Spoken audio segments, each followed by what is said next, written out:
Hello guys, আমরা সকাল সকাল বেরিয়ে পড়েছি শুটিং করতে। তো যেখানে আমরা শুটিং করব তোমরা জায়গাটা দেখো, খুব সুন্দর, ভালো লাগবে। তো তোমরা দেখতে থাকো।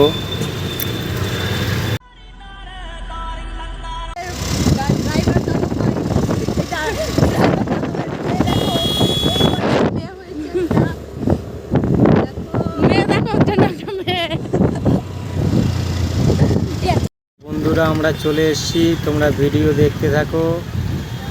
তো আমাদের সাথে এসছে আমার বড় মেয়ে এসছে, আর ভাগ্নি, আর একটা বোন এসছে আমাদের পাড়ার। তো দেখো, তো আমাদের আজকে শুটিং এখান থেকেই তোলা হবে। তো তোমরা দেখতে থাকো, খুব ভালো লাগবে। হ্যাঁ, গাড়িটা পড়ে যাবে না। বন্ধুরা, এই জায়গাটা কীরকম লাগছে কমেন্ট করে জানাবে।